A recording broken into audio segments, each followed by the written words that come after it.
Alright, good morning everybody. Today we're going to take a look at Gems of War, which is a free-to-play game that they recently put on the consoles. It sounds like it's been on mobile and on PC, and it's basically a Bejeweled type of game. It's a gem matching game with a lot of extra stuff in it. It is from the makers of Puzzlequest, I believe, so if you're familiar with that whole genre, kind of wrapping that mechanic of jewel matching into a bigger game. Before we get started, I just want to point out I am playing on Xbox One. This version is a little bit further behind than the PC and mobile versions, which is kind of typical for most publishers, I think. And I'm actually streaming this through the network to Windows 10, where I'm using my PC recording software on it. So if you see any latency and things like that, or a bit of screen tearing, that really is just an artifact of the way that this is going through like 6 different devices. I will say, just to open it up, that there are still some rough edges, I think, to this port to the consoles. I do get performance hitches when I'm playing natively on the Xbox as well, and it's like the whole system just like freezes for a split second, and you may see that through the review here. So that's one nitpick that we're going to get into. It doesn't affect things here. If this were Call of Duty or something like that, that would be like the kiss of death, but it's actually acceptable here. So why don't we just jump right into a game here? You can see there's an interesting UI here. I think that there are some UI elements that probably haven't translated super well from the original version. And I'm going to get into some of my nitpicks in a little bit. But basically, there's this map with all these different cities. And you start with one unlocked, the Broken Spire. And you can pay gold, which is, as you see at the top here, kind of the main currency. We'll get into the whole free-to-play monetization model in a little bit. But, you know, the concept is really that you're going to unlock these different cities. These cities have different units, which we'll get into with building your party. And you're going to go through each one. Every city has a quest chain that you can complete, and then a set of challenges, which you can also complete. So let's get into some of the actual core gameplay. And let's take a look at some of the challenges. You can see that was actually a stutter right there. So we'll do a very easy challenge here. There's, I think, like 6 or 7 or something like that in each city. They all start out at normal difficulty and then crank all the way up to 5 stars, where everybody gets super buffed, and it's a lot more challenging. So let's go ahead and just pop right in here. So this is a party select screen. There's a whole treadmill basically, and I use that word in a good way, I think, of getting new party members and leveling them up, and they all have a unique ability that's fed by mana of different colors. I'm not going to change the party around. I've unlocked a handful of cards to use in my party, but these are the guys that I like and that I've leveled. So let's just start battling. In Puzzlequest, what would happen is they actually had this whole isometric RPG thing going, and then you would, you know, instead of like a turn-based Pokemon style thing, you would do battle here, right? And so this is a gem matching game. I need to match 3 of a kind.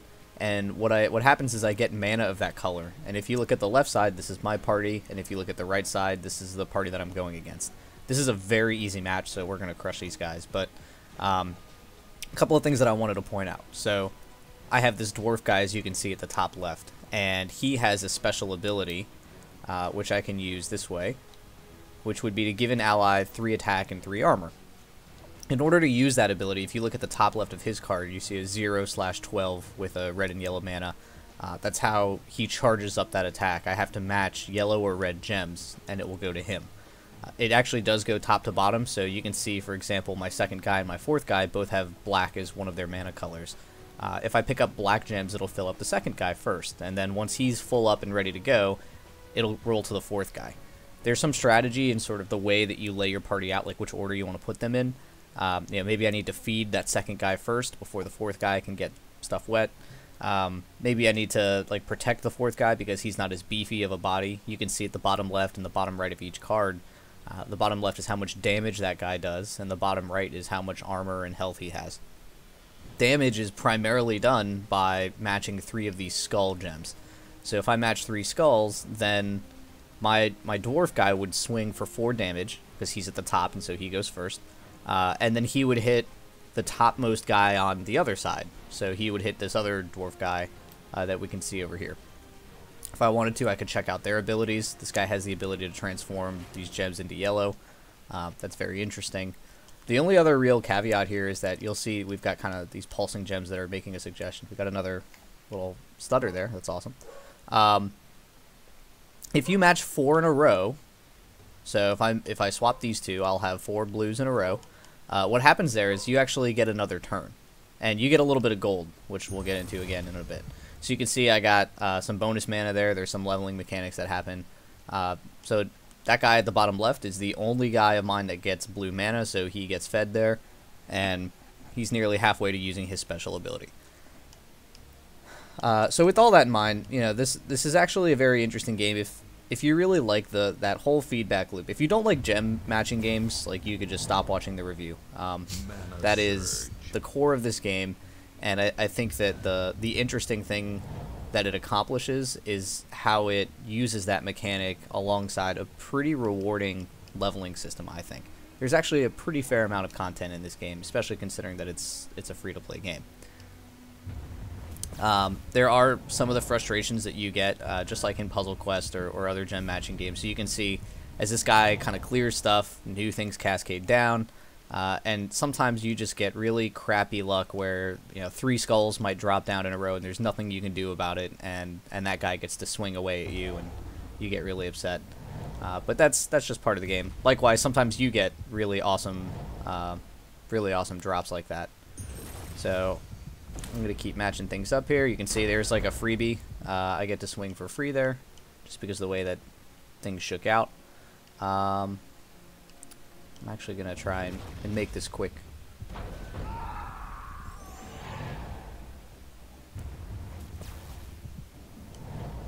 Let's see. So there's some interesting things. Like, you can see on the right that most of his guys are using red or black mana. And then his bottom guy, which is actually pretty vicious with this barrage ability. At this level, it's not that bad, but when you go into the 5-star challenges, this guy does like 12 damage or something like that, and it's ridiculous. So there's actually, it's almost like a hate draft concept, right? Like, if I wanted to, I could just try and deprive that guy of his mana and stall for time. There are certain builds, I think, that you kind of run into, right, where depending on the heroes that you choose and the playstyle that you like, I'm going to call them heroes and a bunch of other things, but I guess the game actually calls them troops. You know, like, you kind of get into a situation where maybe you need to play a conservative, wear them down kind of game style, or maybe you're really just, like, trying to ramp mana non-stop, and you've got some cool combos that you can pull off, and I really like that. To me, this is way more than just, you know, where can I find 3 purples? It's, do I want 3 purples? Well, purples will feed my guy, but it may be better for me to just take black or yellow mana because that'll deprive the barrage from happening, but I've also got to be sensitive because the only way for me to get green mana if I want that is to, you know, drop these skulls down, and then I run the risk of handing him a free skull. So, like, there's all sorts of cool stuff going on there. And I think that gameplay loop is very rewarding for me. When I pull off a good combo or when I make a good decision, I see a lot of... I'm actually going to buff myself. So I just used his ability. I spent all of his mana, and you can see he's got a higher attack and higher armor now because that's what his ability does. And the nice thing is, again, because I'm playing like these baby level guys in this challenge, like, he may be able to one-shot some of these people. Let's see. Red would be really nice. Actually, I'm just going to continue to plink away here, I think. So that's another strategy. That guy that I just killed actually had, you know, full mana. He was ready to use his special ability, and so you've got to think about the opportunity cost. If I've got a sweet, if I've, you know, maybe there's a nice bit of yellow here that I need for some reason so that I can trigger my ability, but maybe I really need to spend a turn to deprive him of using his ability first. So there's like a whole order of operations that goes into that, and you know, you find all these little tricks and patterns in the game, and I think that they've done a really good job of, you know, kind of maximizing the influence that you have inside the game. This guy, by the way, is absolutely gross. This second guy of mine, he can just do 8 direct damage. It's some pretty sweet removal. And if he kills the guy, his attack goes up by 3. And so there's a lot of good synergies that you can have there. Alright, we're almost done here. See, so I just got handed an extra turn there, basically, because 4 of those things fell in a row. think we can probably get close. So I just made a dumb move there. I handed him some skulls. That's alright. I'm not too worried about it. That kind of thing will cost you in another game at a real difficulty level. I'm going to continue to chomp away. And then at this point, if we get handed skulls or something, we'll be fine. And so this, like I said, is really the flow. You're kind of looking around. You're trying to see, you know, how can I move the needle for myself without really setting him up for a nice combo or, yeah, for the mana that he needs to do something really scary. There is a whole strategy of, you know, kind of your squad composition in a way. Like, which troops do you pick? Wow, that was dumb. I just left that on the table.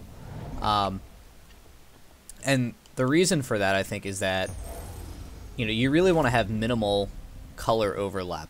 You don't want, you know, especially early on when you don't have many troop choices, you could actually end up where, like, you don't have anybody that uses green mana, and then if green mana is the only move that you can make, or the only save move that you can make, you feel like you're kind of wasting turns. You're not even building up something cool. Alright, so you'll see here that we got souls and gold as a reward. So now is probably a good time to talk about sort of the game wrapped around that jewel matching game and the microtransaction model. So there are a handful of currencies, like there always are in free-to-play games, so maybe the best way to look at this would be to go into the shop.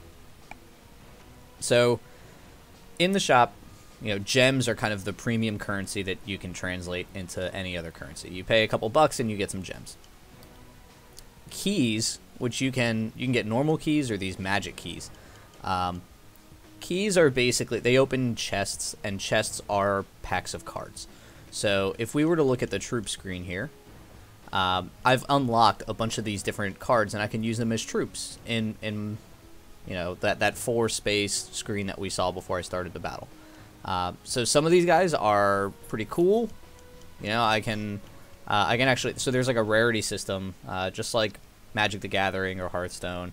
You can see by the color of the gem up top, like this guy is a blue gem up top, this guy is a common, so he has a silver one.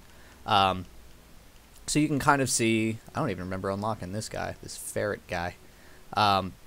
They all have their own sort of stats. They've got their attack and their health and their defense and the colors that they use. But they have a couple other things. If you look at the bottom left, there is a level with a star. So this guy's level 1. This guy's level 12. He's like a rare card that I unlocked in my first pack. And this is the guy that gets stronger as he does his awesome removal stuff. You'll notice that I do use like Magic the Gathering terms because some of these cards are sort of Magic the Gathering-y, and I think that's part of the addictive nature for me, is that there are really cool combos and synergies to find there. So not only does each guy have sort of his own stat line and everything, but they all have their own ability. So when you charge up their mana, what happens? This is the guy that does damage and gains attack if the enemy dies. This is probably a pretty overpowered card. I will point out that this guy originally did like 4 damage and had way less base attack and health, but as you can see, I've leveled him up to level 12. At the top left, you can see how many souls I have, and that's the currency that you're going to use to level guys up. This guy is becoming very expensive to level. It's going to take almost all of my souls, 335, if I want to level him to 13. I've done this because having that direct removal is fantastic, and I put him second in my lineup because that way he has some time to build up some mana, use that removal, and after the big dog eats and the guy in front of him kind of gets killed off, because that usually happens, that's why I put the little dwarf guy up front, then this guy is ready to swing and he's doing like 15 damage or something like that, which is pretty awesome. This guy is pretty cool. That's an awesome like boss fight. Usually the bosses, they'll put, you know, 3 really annoying guys in front, and then the guy in all the way in the back, the 4th guy, will build up mana over the course of the turn or over the course of the game, and you're kind of racing against the clock. This guy's ability to deal damage to the last enemy and drain their mana actually will give you more time in boss fights. And so you kind of get into that mentality of, you know, who's the best guy for the job depending on who I'm playing with. So getting those souls helps you level guys up. Of course, as I mentioned, it's like way cheaper. If I wanted to level this guy up to level 2, it only takes 10 gems, so it becomes more expensive. Or 10 souls, rather. One of the other things that you'll notice is that in the middle of the card, each of these guys has a city, right? So Karakoth, Mist of Scales, Whitehelm, Stormheim, so on. Those match the cities that are here. And the neat thing there is that if I play in Karakoth with cards that are based in Karakoth, they get a small buff because they're playing in their hometown, which I think is pretty neat. It also does factor into a couple other things, though. So we talked about gems and we talked about souls. I can go and open a chest and I can use some of those magic keys, which have an increased chance of getting better cards, or I can use these iron keys. And you'll notice here that I can spend 1,000 gold, and this is where things get a little interesting. There's a weird but interesting economy in this game that is based on gold. And so you'll see, actually, if I go and I want to play another challenge, you'll see that under the to battle sign, I have to pay 50 gold to get in. So there's like an entry fee just to play. As you can see here, I have almost 3,000 gold, so it's really not that big of a deal. But it is kind of interesting that you've got to pay to play, and this is usually a red flag to me in a game where you can play, and if I went out and I bought a couple or 2 or 3 of those keys, I could end up in a situation where I'm basically done for the day, right? I don't get any more gold back. I don't get to play anymore then if I don't want to put more money into the system. And that's kind of the hallmark of one of those shitty free-to-play, like poorly monetized games. Now, they do a few things there to make it a little bit easier. You get like a daily login bonus. You actually get gold while you're playing the game, so every time you match 4 gems, for example, you get some gold. There are some cards, like I actually have, and I actually really like this guy, so I've leveled him up a fair bit. The Alchemist here, his ability will transform a bunch of gems to yellow, and then you gain 6 gold. So if I play with the Alchemist, I actually get more and more gold, which is really nice. As a matter of fact, every time I use that, I cherry pick which color I want to transform into yellow so that I can do a 4 of a kind match and get gold on top of the 6 gold that his ability gives me. So you get some good stuff there. And then, of course, the other big component of this is as you're playing through and you're unlocking content and beating different missions and things like that, you actually are kind of investing in the city, and you actually get income from this. So if I look at this Kingdom tab here on Broken Spire, you can see here that I get a mana bonus, which is nice. I get 515 gold per day, and that used to be like 40 gold per day. The only reason that I get like 500 at this point is because I've actually performed a lot of actions here in this city. I've completed the entire quest chain, so you can see that raises my kingdom level by 1, and I've actually completed all of the challenges here in Broken Spire, which levels it up again. To get to level 3, I actually need to get a troop leveled up to level 15. So I don't have anybody that's close to level 15 for Broken Spire. But you can see, like in Karakoth, for example, if I look at the kingdom, I can actually make this my home kingdom. Got a little stutter here, love it. So I would pay 50 gold for some reason to set this as my home kingdom.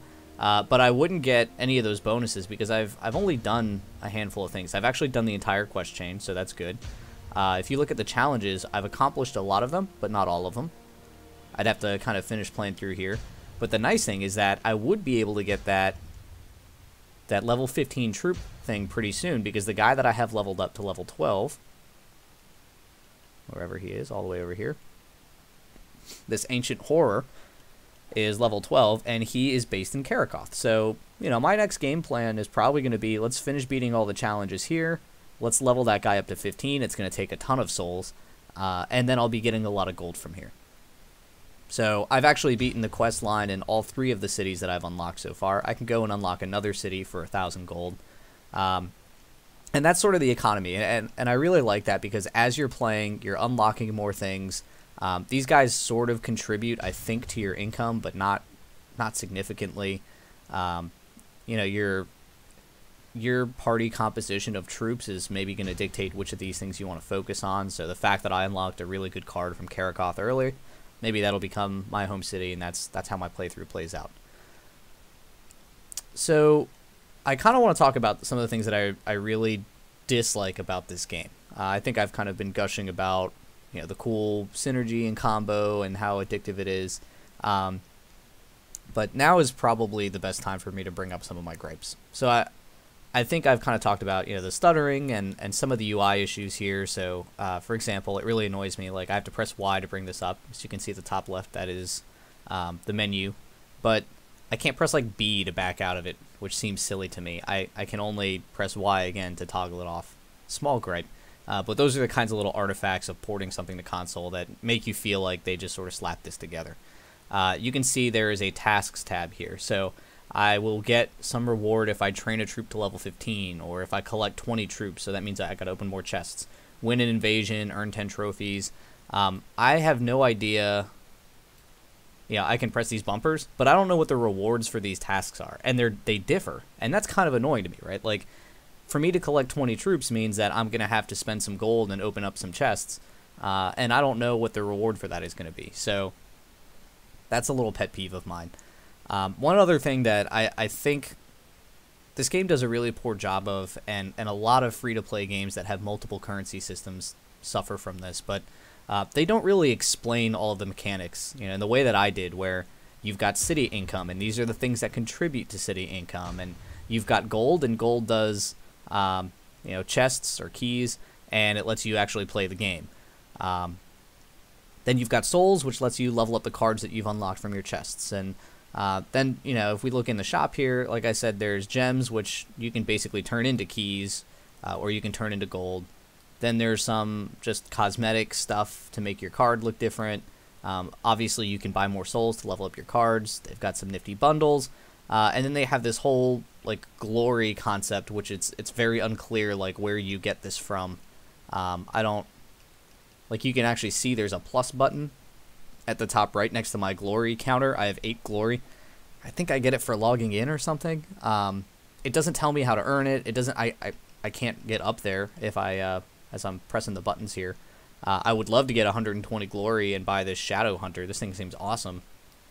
5 damage to the healthiest enemy, boosted by all enemy life. That's ridiculous, but I have no idea how to get that. So, the tutorial, it almost feels like they started and the guy like left or got fired or something, because it starts out like really, really good.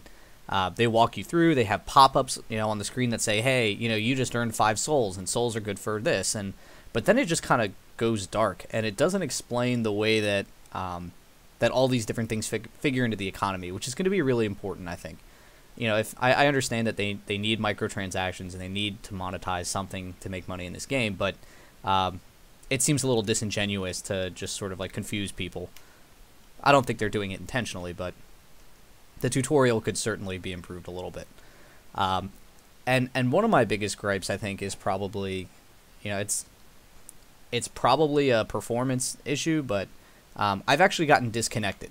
So that's a real problem when I go to do a challenge, for example. And like I said, I have to pay 50 gold to start the battle. And I think this is probably a function of there being always on kind of DRM or connectivity to the server, which makes sense to me, right? They want to make sure people aren't giving themselves 1,000,000 gold offline or whatever. But you'll see all sorts of weird things that show that this game like calls home all the time. It will deduct this 50 gold as soon as I start this game, and I think the criminal thing about this is that if you lose connectivity to the server, it doesn't time out trying to reconnect or anything. It just boots you, and it doesn't just boot you back to like this menu. It boots you like out of the game. It says, please restart the game because we lost connectivity to the server, and I have to go out to my Xbox dashboard, quit the game, and restart. And it's probably happened to me in, I'd say, like, I've been playing this game a ton, by the way, so like 10 hours.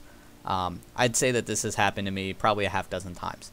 And when you think about it, that's about 300 gold, and it's kind of screwed up because I can attach a dollar amount to that. It's not huge, right? I mean, 15 gems would be like $2. So we're talking about like less than $1 here that I would have lost in gold. But like I said, I can get to a point where I have 0 gold, and I go into the shop and I buy some gems and I buy some gold, and I'm like, all right, now that I've paid money, I can go back here and play through the content and then have that gold just disappear into the ether. I don't have any, I mean, it gets deducted from my account. I have no recourse. I guess I could go on and ask the publishers, but it's just really shitty. I mean, I've had that disconnect happen in the middle of a fight. I've had it happen during the loading screen, so when I hit 2 battle, like, it just cuts out and says, sorry, restart the game. I guess I'm down 50 gold. It seems nitpicky because I have 3,000 gold at this point, but when I was starting out, I certainly was way more stingy with my money because I was pretty poor. And losing that 50 gold 6 times really upset me. So that's something that, for me at least, is like preventing me from putting money into this game. I just can't in good conscience do it knowing that I may be losing it for absolutely nothing. The other thing that really annoys me is there's this cool idea for guilds, and I really like this, right? I mean, it takes what is entirely a single player experience, and I like that, but it adds some social element to it where I can just pop in and I just joined a guild. Like, I don't know any of these people, but it was on like the guild menu. They flagged that they want anybody to join, and they're openly recruiting. And I really like it because you can get bonuses, for example. And I got really excited about this because I was looking at it and I was thinking, wow, like, look at these bonuses, right? I can get these masteries, which give you more mana. If you remember when we were playing, we saw like a bonus mana thing happen. That's because I had a really high water mastery. So I got blue mana and I got free blue mana on top of it. This is really good, right? It's like, if I'm playing with friends, like, we can have a better experience combined because we're all part of a guild. And that, you know, as you see here, we have to spend these silver guild coins. So then I started to wonder, how do we get these silver guild coins? And it makes sense that we have tasks that we have to accomplish. And this is where I started to get really upset. So the rewards, the only way to level up your guild and to get some of these things, and some of these rewards are good. You get gems, you get souls, you get these guild coins that give you bonuses, but you have to, it's always paying gold. I figured that the guild tasks were going to be things like collect 10,000 red mana in a day or something like that, like really fun joint activities where you feel like you're contributing. But this just feels like a real cash sink, right? I mean, this is a way for them to dispose of extra gold in the economy. And I imagine that there's going to be some endgame content where this makes sense, right? I probably won't be able to beat the last biggest, baddest boss in the game without good masteries, and, you know, my guys are going to have to be level 15, so I'm going to need extra souls wherever I can get them and stuff like that. But it seems really shitty to me. Like, the only way to level up your guild is to use, you know, the main currency that, like, you kind of have to pay for in a way. And maybe I haven't gotten far enough in the game, so maybe the economy shifts drastically, right? I could possibly see, after I've unlocked all of these things, right? So that's what, 5 cities so far that I can still see. I don't know if this map gets any bigger, by the way. I don't think it does. It might. There might be other cities in here, but oh yeah, there's probably more here. So maybe I have to unlock the Zul Carry, and there's going to be more stuff down here.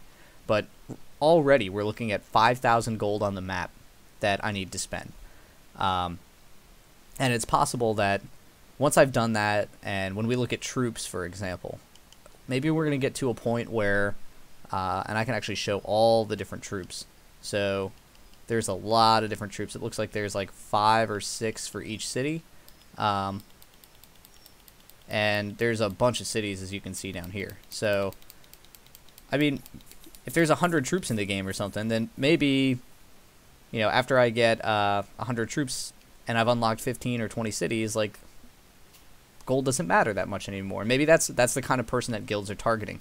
Unfortunately, guilds were one of my first tasks here. It was to either create or join a guild. Creating one costs 1,000 gold. So I just joined that open one and got, I don't know, like a 200 gold reward or something like that for it. And, you know, the fact that they push this on you pretty early, to me, makes me feel like, you know, that it seems disingenuous, right? Because as a beginner player, you think, oh, cool, I can get 20 souls, and I guess I just got to kick in a little bit of gold here. And it just seems very weird to me. It's not something that's friendly for beginner players, and it's a good way for beginner players to throw away perfectly good gold. So I feel like it's... I just joined it, and I get like a 5% bonus for my login, and that's all I'm going to do for these guys. I don't think that I see myself actually... And it looks like most of the other people were still a level 1 guild. Most people aren't contributing to this sort of stuff, so that's just going to happen. There are some other interesting mechanics. I haven't explored them yet because they, frankly, haven't been explained to me, and I can't be bothered to Google them. So there's this invade and defend mechanic where I can invade another player, and if somebody's invading me, I guess I can defend.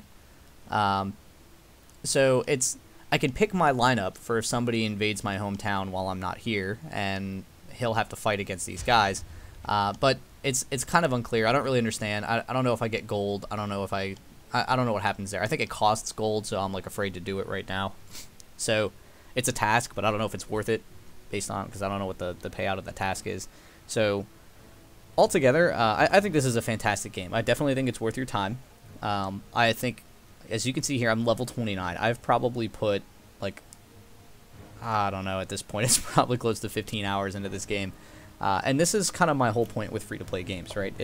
It costs you pretty much nothing. You're going to download it. You're going to play it. If you like gem matching games, if you like that Magic the Gathering combo type of, like, it's a mini deck builder, which I like, then I think you're going to have a really good time with it. It's certainly got some flaws. It definitely needs some improvement. I tried to check out, like, the subreddit for this game, and I tried to check out, like, the developer message boards, and the community seems kind of dead for it.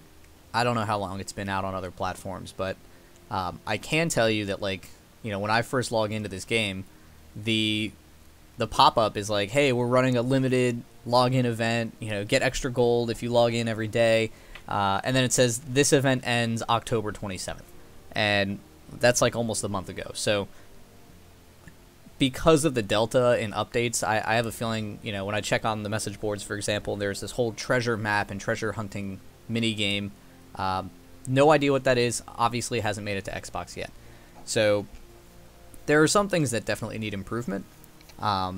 Until I'm confident that the disconnection issue is resolved, I don't think I'll be putting any money into it. But I think, it does really well in its free state. You know, I think you could argue that this could be pay to win if you're pretty heavy on the PvP stuff. But at the same time, I don't think that this game really needs any PvP. I'd love to be able to take my deck up against my buddies. I don't know if I can do that.